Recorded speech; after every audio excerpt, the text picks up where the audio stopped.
94.7 The Block, New York's #1 for throwbacks. It's Shelley Wade. Can I tell you guys how excited I am, how excited Radio Big Mac is to have Mary J. Blige in the building. Mary! How y'all doing? We love you so much. I told you that before, but yes, please know how much we love you. Yes, Shelley. It's nice seeing you again. And Likewise. Nice meeting everybody.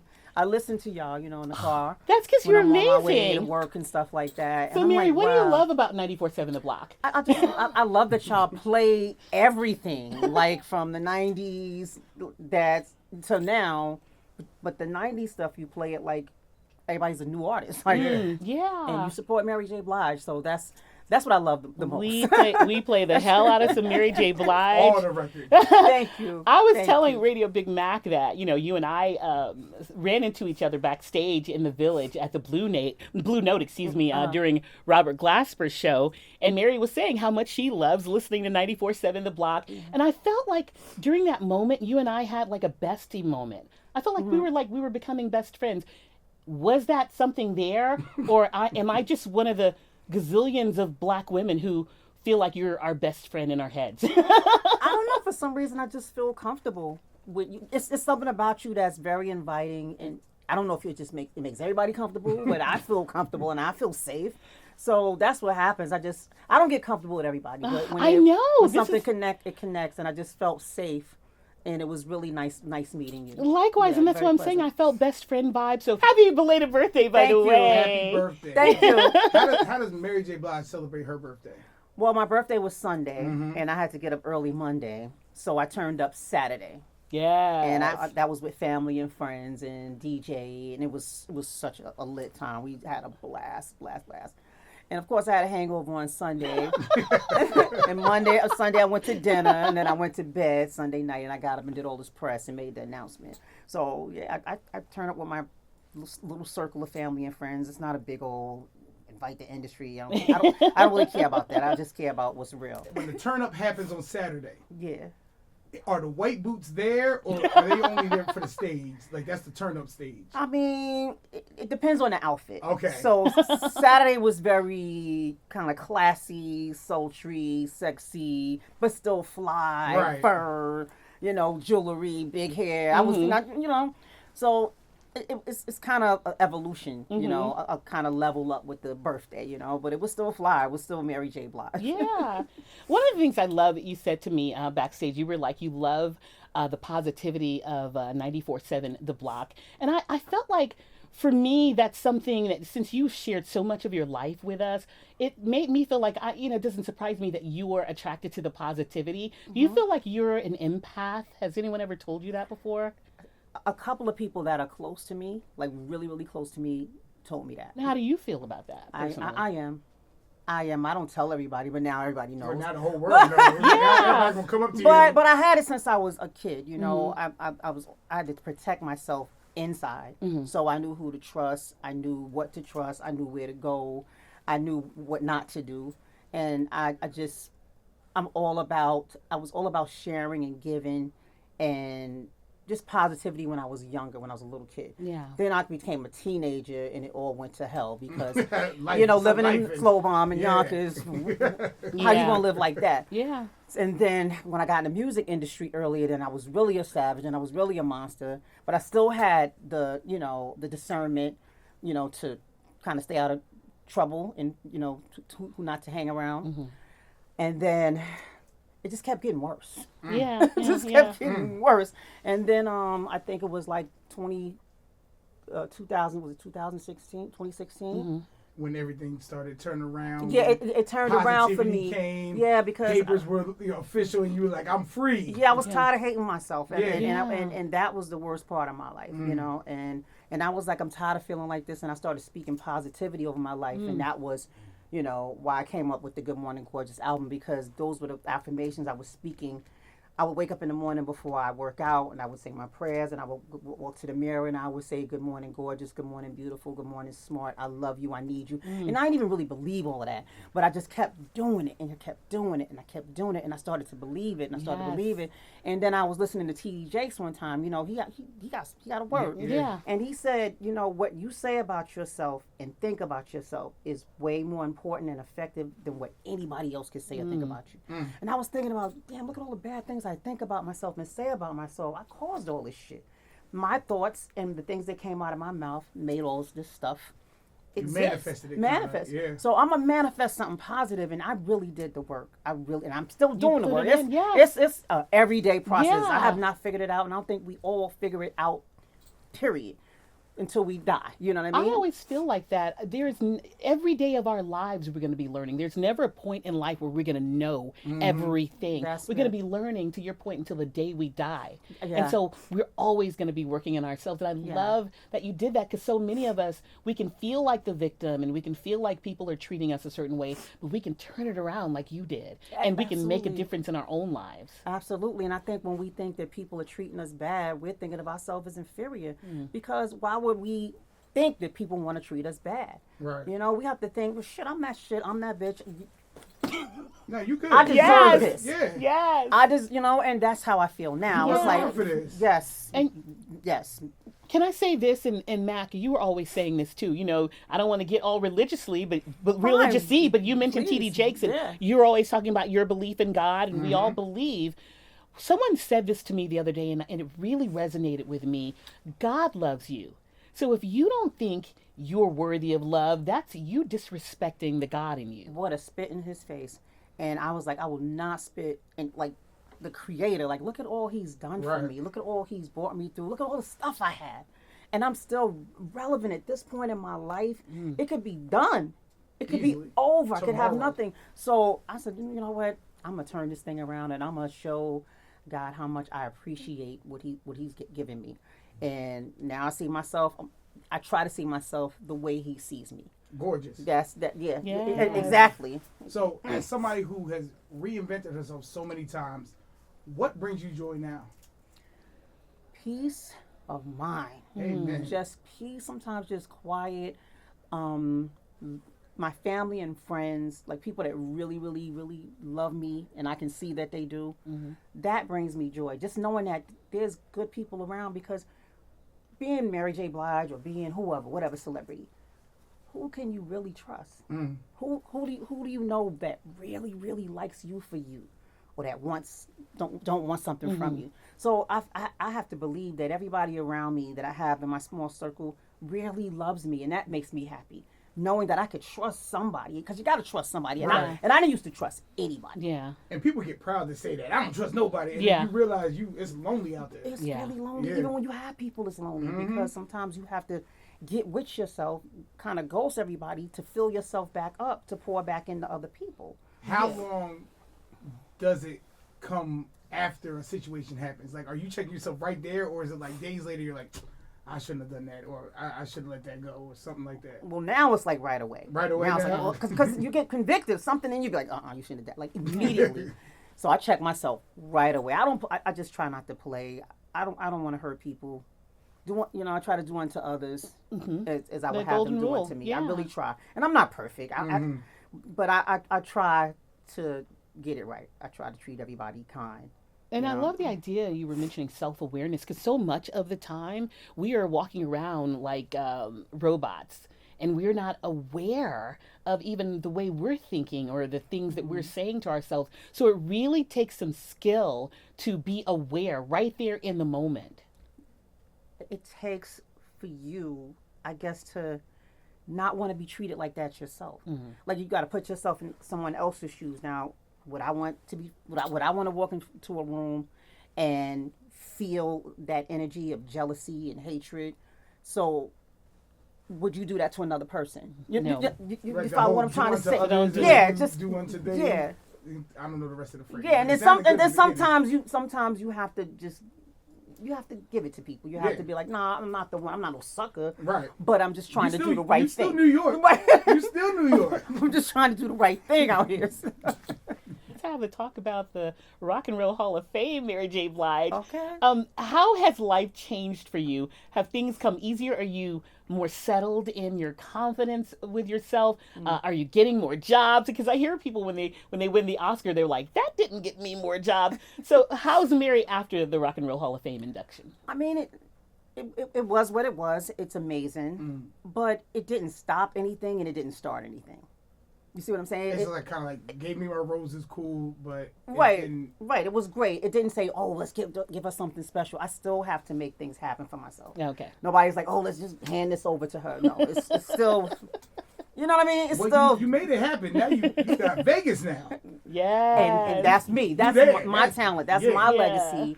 That made MGM and Live Nation want to put me there. So tell us all about it. Sorry, Mack. Tell us all about the residency. The residency, it's Las Vegas residency, and it's gonna be, it's a theater, so it's intimate. It's like 5,000 people. That's how I like it.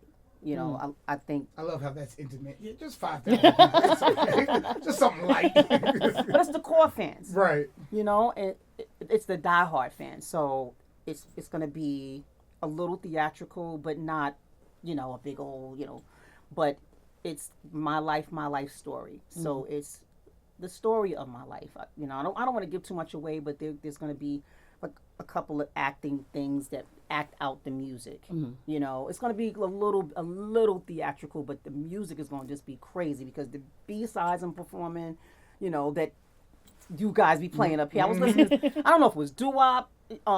Shout out to him because we used to have his mixtapes when we were, younger, and DJ Scratch, and they be playing. I'm like, damn, I ain't hear this in a long time. I did this song with who?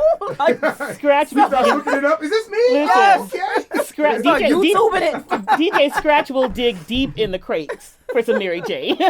For sure. So it's gonna be that. It's gonna be about an hour and a half of just some new stuff you've never seen. I don't want to. I don't want to give it away. I can't give it away. So, with the career that you've had, why now? I guess at this point in your life, as an entertainer, this is a big deal. It's huge. This is a big deal, and it's time. It's time. That's why it came. It came a couple of times before people. You should do a residency. You should do a residency. It wasn't time. I just couldn't even hear it or whatever it was. But the right people came. MGM actually really, is that's the big place to play out there. Right. And they are like, well, we want you. So they came and said they wanted me. So I'm like, but I'm coming. I'm right there. Say less. Now, do you watch the other residencies in, like Usher, when he did his, he's rollerblading on it. Do you look at that and like, I'm married. I can top that. I mean, I saw Usher's, and I'm not gonna say I could top anything, but he did his story, and everything that he did was Usher. He did Atlanta. He had a strip club in there. He did skating thing. It was Usher. Right. So I'm gonna do Mary J. Blige. I'm bringing New York. I'm doing. You know what I'm doing. We gonna be doing the Mary dance. What? Yes. There will be a lot of like people will be on stage doing the Mary Bob. That's what kind of fun we're going to be having. I love it. Now, if you need a backup dancer, you got Mack. I'm going to go find my size, and I'll be out there. I'll be practicing. Okay. Now, is it just classics, or do you have new music you're going to try to weave in there to test to see? Well, I got to get it out first, and that's what I'm working on now. Oh. Getting some new music out. Yes. Okay. And when I get it, I'm going to get it to y'all. Yeah. I have it. I just got to get it to y'all. 25 years of No More Drama. Family Affair, I don't know. I'm sure you have seen this, but heard it. There is a version of Family Affair, Mack. I don't know if you've heard it, of Liza Minnelli. I did songs with Sting, Elton John, George Michael, Eric Clapton, Bono, and I know people are like, well, how did the Queen of Hip Hop Soul end up doing these things?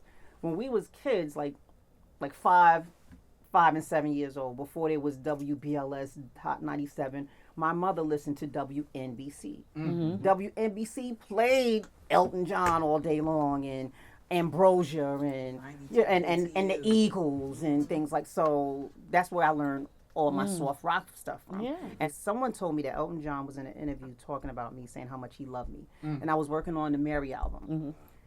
And I was about to do Deep Inside and use the Benny and the Jets sample. Yeah.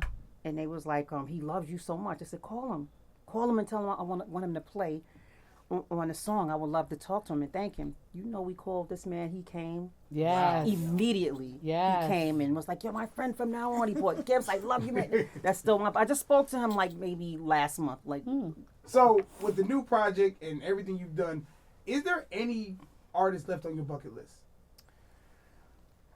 Just Stevie. Oh, yes. That would be amazing. But I didn't do a song with Stevie, but I performed with Stevie before. That's what I'm saying. To have you guys together would be amazing on a song. Yeah. I got a song with Aretha on the Mary album. So you pretty much something did like all your side quests already. I kind of did. I know you performed with, Prince is my favorite artist. I know you performed with Prince. At iHeart. Yeah. Yep. Did you ever record with him? No, but let me see. On the Think Like a Man 2 soundtrack, there was a song called Better. He played the guitar like he did. He played the guitar on Better. And I knew Prince. I knew him very well. He was like my little guardian angel. Prince was ready to scorch the earth for me. Can you give us a story or an example? I can't. Oh, I've just noticed he didn't play when people when people was trying to play with me. He didn't care who it was. Somebody said something bad about you. He showed up in assless chaps and said, "Don't you worry about Mary." He'll call me Mary. What's going on? I don't want to get into any further, but he ate somebody's ass alive for me. Ooh, I like love Prince to is hear not. that. Y'all think Prince is all? Prince is. No, he stood on his business too. Yes, and like you said, he took up for people he loved. Yes, took up he for did. you. Yes, yep. And it was during the time when I was going through all that bad shit in the press, and everybody was like, "Oh, you laughing?" Prince went off like, "Nah, y'all gonna leave Mary alone." Can I ask you real quick, Mary? Does the title Queen of Hip Hop Soul still mean a lot to you? How does it hit you now that you're in the Rock and Roll Hall of Fame? It means the most to me because I'm in the Rock and Roll Hall of Fame because of the title.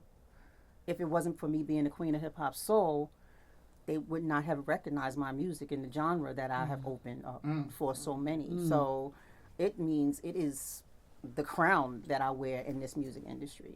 And it's more powerful than ever because everybody wants to be the Queen of Hip Hop Soul. Or Yeah. the king. There's not a song out right now, even now that everybody's doing. It's still a lane that's open. Everybody's doing it.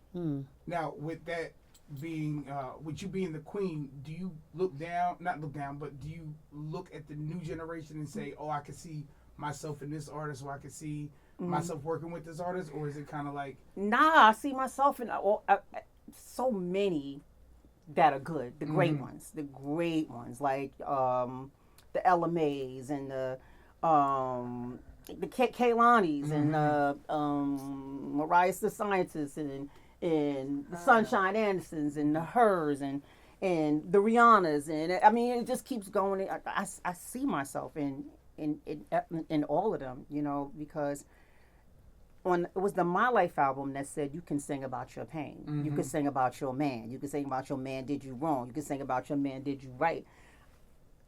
That was the door, the lane that we opened, and now everybody's doing it. Yeah. Because before nobody was singing over hip hop beats in the 90s. Right. Like, Anita Baker wasn't, Mariah Carey wasn't, nobody was. The first song I came with was You Remind Me. And that's the song that jumped off the Strictly Business soundtrack, and Red Alert broke that.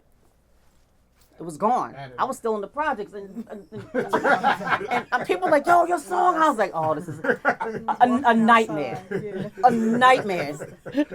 Then Real Love came, and I was like, "Oh, I got to get us out of here. We got to get out of here." And the rest is history. So yeah, and it keeps going. So, and it's so interesting that you say Sunshine Anderson, because now that you say that, I can picture you singing "Heard It All Before." Of course you can. Oh my God, I would love to hear you sing The that. song is crazy, but Tapping my shoulders, thinking you're gonna get you some. that song is crazy. Yes, Sunshine Anderson. Shout out to her because that song is crazy. She know that could have been a Mary J. Blige. Yes, I want to hear you. Can you sing that now, Mary? No. Listen, it was worth the ask. It's It was worth the ask. Let her sing It was worth the ask. So talking about like your first record that popped off and then your first album, do you remember your mindset from that time to when everything really started taking off for you? Well, when You Remind Me came out, it was bad. It was bad because we were still living in the projects, so it was all survival. So I've been in a state of survival from that day all the way till like not too long ago.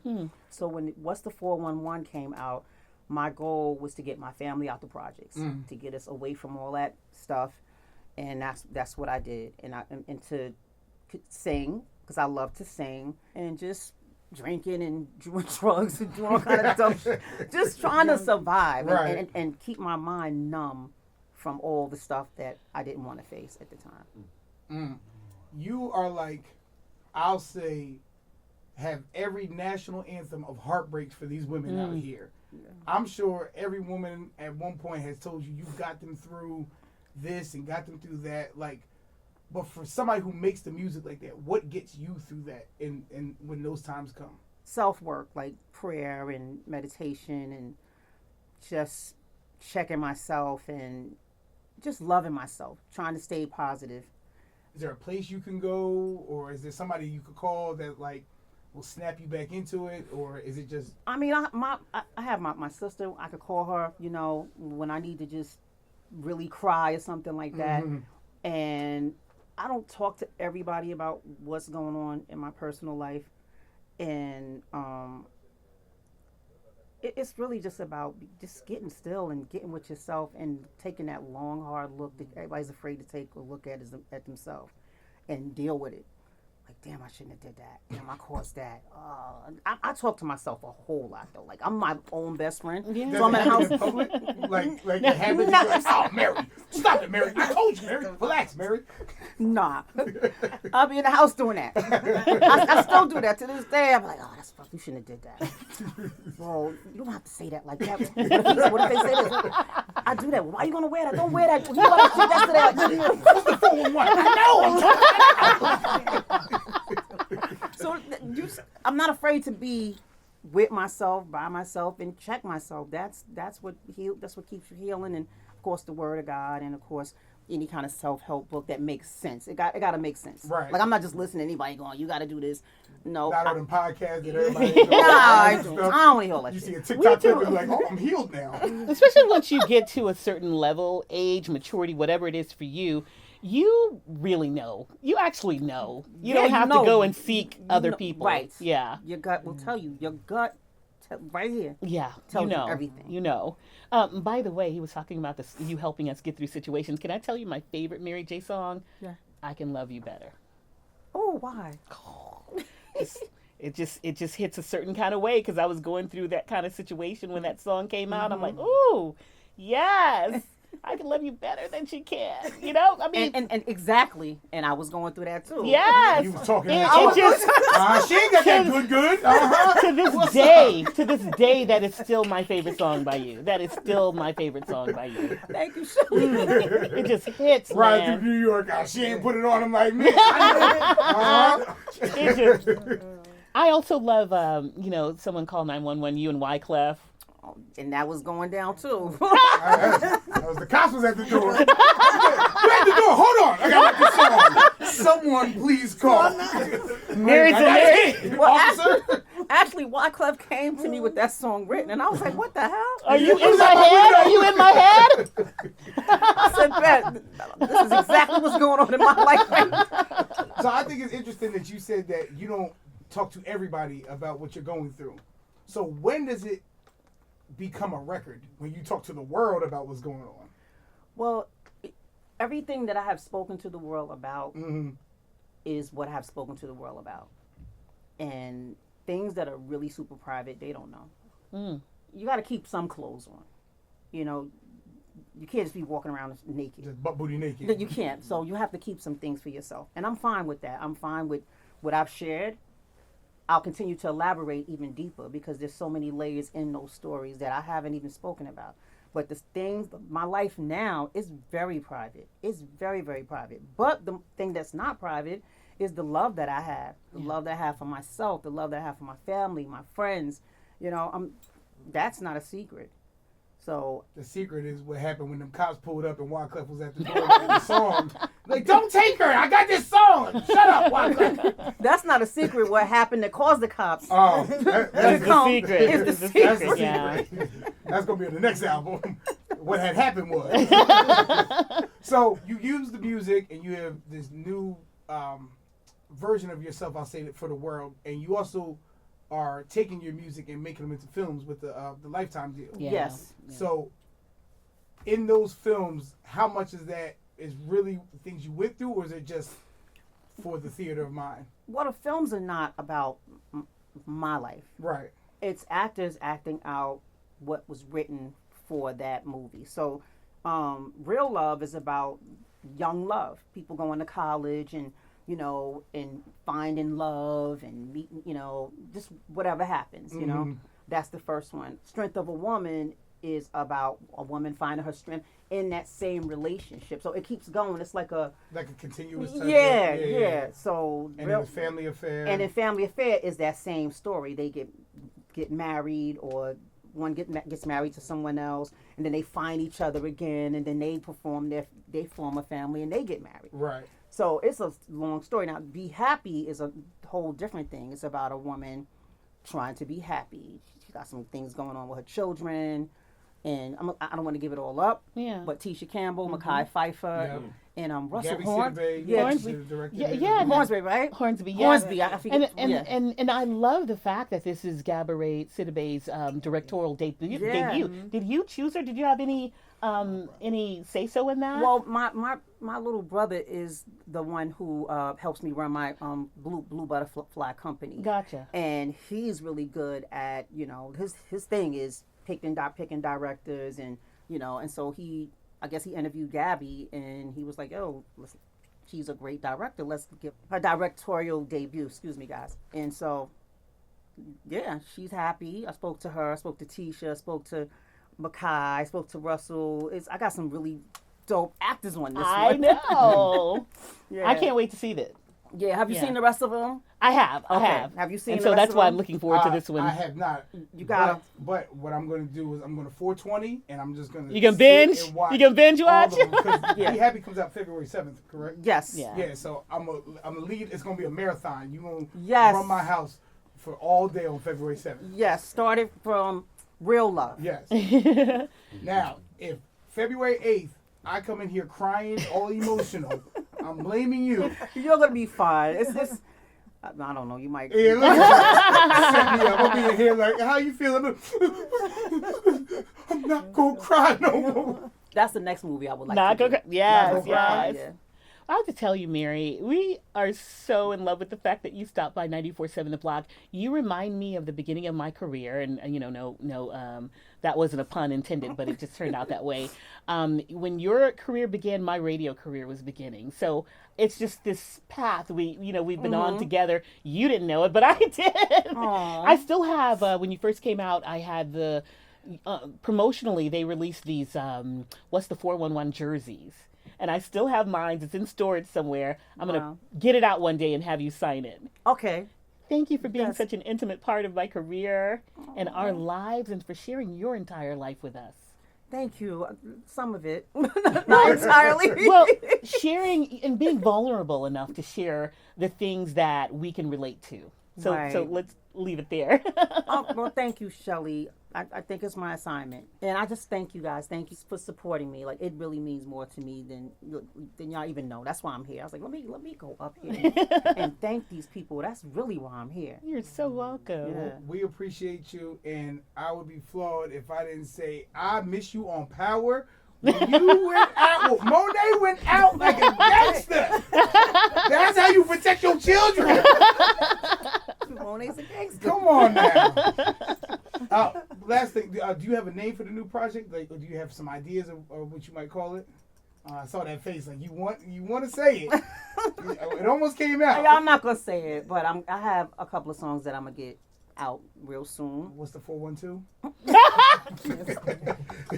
Damn fool. 412.